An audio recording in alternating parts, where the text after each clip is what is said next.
Welcome to Craving the Heat, where desire takes the lead and every story leaves you wanting more. Don't forget to like, subscribe, and share your thoughts in the comments and keep up with our latest naughty stories. We had just finished another one of our neighborhood dinners. Nothing fancy, grilled salmon, roasted vegetables, white wine. The kind of meal you make on autopilot after years of habit. 4 couples at the table, laughter flowing, stories told. You'd think we were all doing fine, that we were all happy, that we were normal. But behind the wine and the curated charcuterie boards, there was something else. Something slower, quieter, like a dull ache you've ignored for so long. You. Forget what it feels like to live without it. My name is Claire. I've been married to Daniel for 12 years. He's an orthopedic surgeon, calm, dependable, meticulous. The kind of man you can build a life with, and I did. We have a son, Ryan, who just turned 9. We live in a tidy house with a blue front door and herb pots on the windowsill. From the outside, we are as solid as they come, but what no one saw not, even me for a long time, was the way our marriage had hollowed out from the inside. It didn't fall apart with fights or affairs or screaming matches. It just dissolved. Daniel and I still went through the motions. We parented, planned vacations, paid the bills. But our connection, that invisible thread that once held everything, together, it had frayed. We barely touched each other anymore. Conversations became functional, kisses were pecks, and sex. I can't even remember the last time we made love without one of us checking the clock halfway through. And then there was. Julian had moved in 3 houses down a few months ago. A newly divorced literature professor, lean with dark hair, and smile lines that looked permanently etched into his face. He wasn't loud or charming in an obvious way. He was just attentive, quietly present. The kind of man who really listens when you speak. He joined our little dinner group slowly, starting with a wave from across the lawn, then a neighborly invitation to drinks, then a dinner, then another, and another. And then one night, after all the others had left, he stayed behind. The dishes were done, the table wiped down. Daniel had already gone upstairs. He had an early surgery the next morning, as always. It wasn't unusual. He'd offered a quick goodnight, a kiss on the cheek, and disappeared like he always did. Julian lingered in the kitchen, sipping the last of his wine. I was in a loose sweater, barefoot, feeling a little light from the wine myself. "You okay?" he asked, watching me quietly. "Of course," I said, smiling too quickly. Why wouldn't I be? He didn't answer right away. He just looked at me long enough to make my breath catch. "You just seem tired," he said softly. "Not physically, just ... Like you've been holding your breath for too long." I blinked. No one had noticed that before. Not even me. "I think I forgot what it feels like to breathe," I whispered, surprising myself. There was silence, thick and humming, the kind that makes you aware of every inch of your skin, of how close 2 people are standing. "I should go," he said. Though he didn't move, I nodded. But neither did I. And then he stepped forward, not aggressively, not suddenly, just close enough that I could smell the warmth of his cologne, the earthy scent of it. His hand brushed my cheek, tentative, and I didn't pull away. I closed my eyes instead. When he kissed me, it was slow. Like he had all the time in the world. And he did, because he stayed behind after dinner and took his time. That night didn't unfold like something from a movie. There wasn't hurried passion or breathless urgency. It was quiet, deep, almost reverent. Like 2 people mourning something they lost long ago and finding a piece of it in each other after. We lay there in the guest room, tangled under a thin blanket. No words, just silence. But it wasn't the silence I knew from my marriage. It was full. I knew it was wrong. I wasn't naive. But it didn't feel like betrayal in that moment. It felt like remembering. Like I'd forgotten who I was. And for just a little while, he let me remember. The next morning, I woke early, slipped out before the sun was fully up. Daniel was already gone for surgery, of course. I stood in the shower for nearly an hour, letting the hot water scald the guilt into something I could tolerate. Julian never texted, never called. He understood. And maybe that's why I felt drawn to him even more. He didn't demand anything. He simply saw me and left the door open. Weeks passed. We didn't speak of it. We kept up the dinner parties, kept up the facade, but inside I was crumbling. The guilt, yes, but also the ache of going back to unseen. I started noticing every absence, every empty glance from Daniel. I wanted him to fight for me, to see me. But how do you ask someone to notice something they've already stopped looking for? One night I told him everything. I didn't wait to be caught. I couldn't bear the weight anymore. I slept with someone, I said, voice shaking. Once, after dinner. Daniel just stared at me. The silence stretched so long, I almost begged him to speak. He didn't shout. He didn't cry. He asked, "Do you love him?" "No," I said, and it was the truth. "Then why?" And all I could say was, "Because he made me feel like I still existed." He left for 3 nights. Came back with red-rimmed eyes and the smallest suitcase.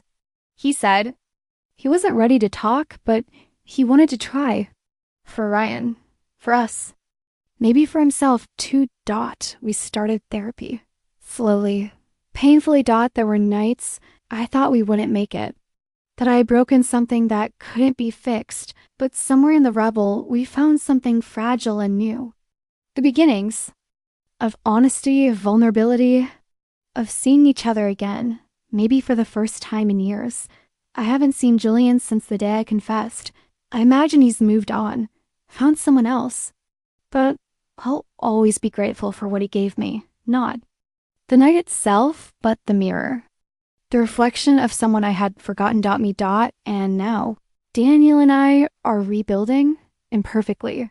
Some days are quiet, but not in that hollow way they used to be. We talk more. We touch more. Not out of obligation, but because we want to. We remember the cost of silence. We remember that connection can't be autopilot. Sometimes I still feel shame. Sometimes I feel regret. But I no longer feel invisible. That night changed everything because he stayed behind after dinner and took his time. It's strange how memory can turn one night into a pivot point, something you keep circling back to without meaning to. I often find myself staring out the window at the yard, where Julian once stood sipping wine, laughing at something one of the neighbors said. The memory isn't about longing anymore. It's more like a scar I occasionally run my fingers over, not to feel the pain, but to remember that healing came after. Daniel and I didn't have a dramatic moment where everything snapped back into place. It was more like 2 people slowly relearning a language they once spoke fluently. We had to practice every word, every touch, every vulnerable silence. There were hard moments.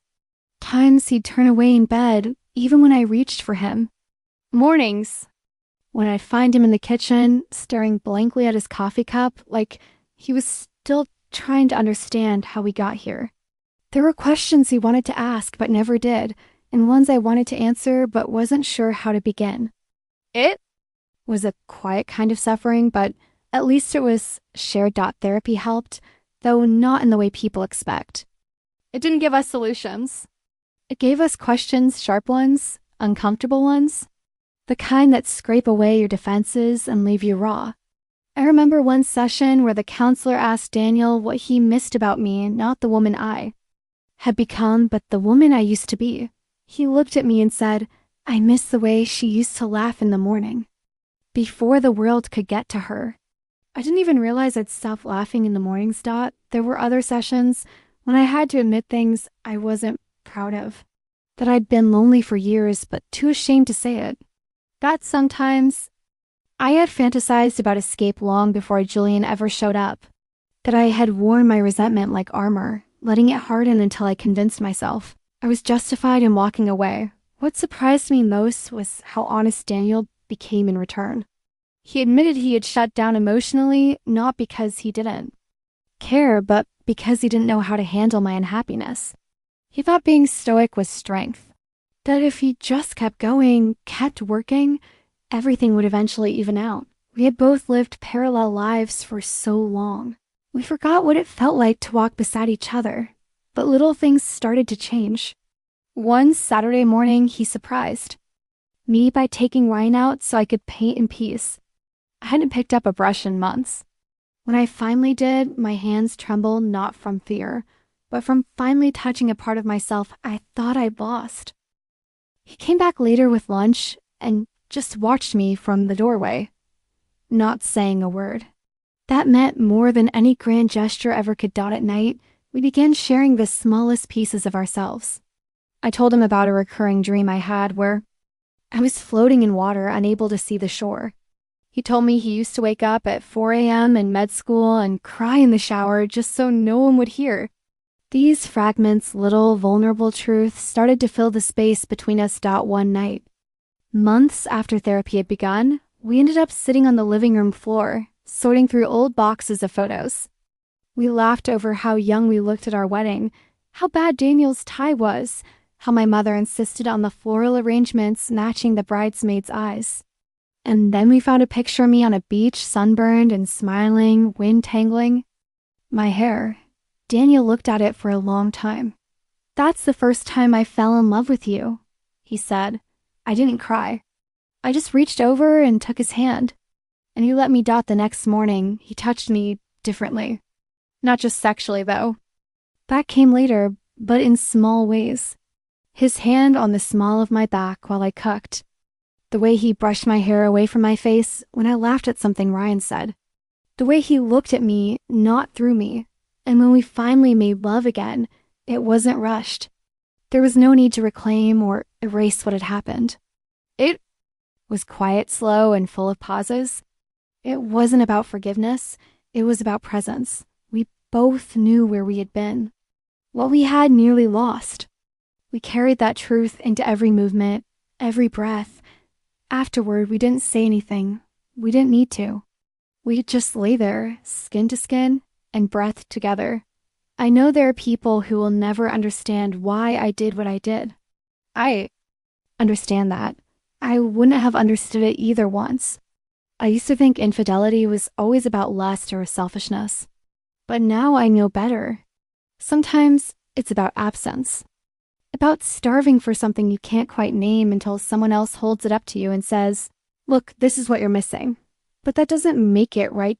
It just makes it real. And if anything has come out of this, if there's anything I can hold on to, it's this. We are no longer pretending. We are no longer walking past each other like shadows. We are no longer afraid of saying the hard things. There are days I still feel the weight of it. Guilt isn't something you shed overnight. But there are also days where I look at Daniel and feel something deeper than before.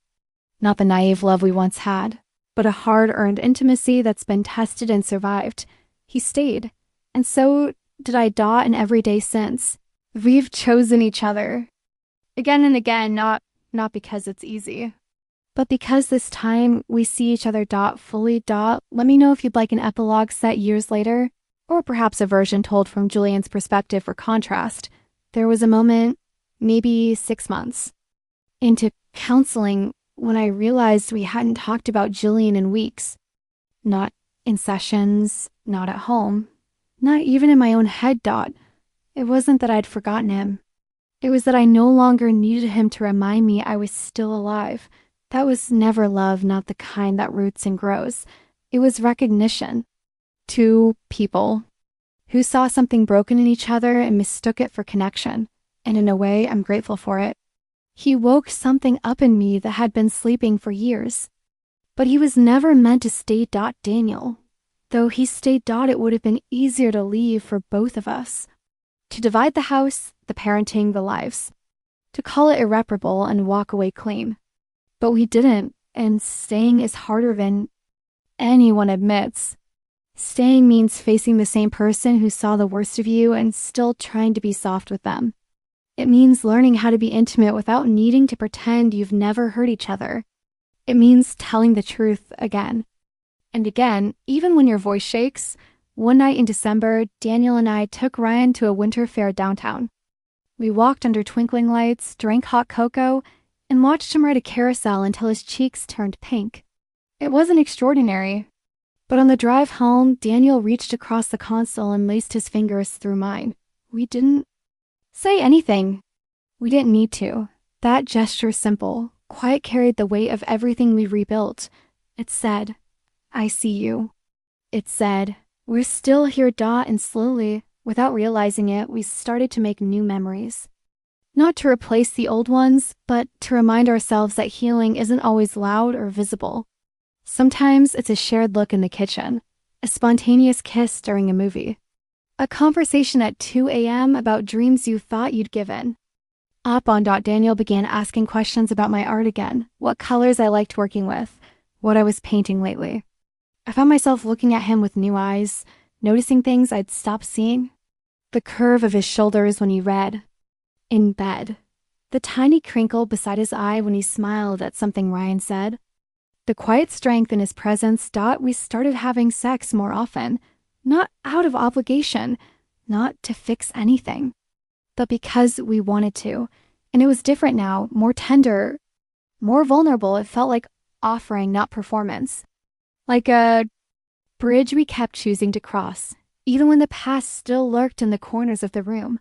One night, after we made love, I asked him, "Do you think we're ever going to be the same?" He looked at me for a long time, then said, "I don't want to be. We're not going back. We're going forward." There was something liberating in that. Permission to stop trying to rebuild what we once had and instead build something new, something braver. We still had hard days. Sometimes I would catch a look in his eyes and know he was remembering. Sometimes I'd feel the old shame rise like a tide. But we talked about it, and every time we did, the power of it shrank just a little more. I don't believe in soulmates anymore. I believe in choices. I believe in showing up when it would be easier to disappear. I believe in loving someone not because they're perfect, but because you've seen their darkness and still want to walk beside them. And Daniel, he didn't just stay behind after dinner. He stayed after the silence. He stayed after the betrayal. He stayed through the awkward first attempts, through the long nights of doubt, through the slow return to trust. He stayed for the messy, unromantic middle, the part no one writes stories about, and so did I.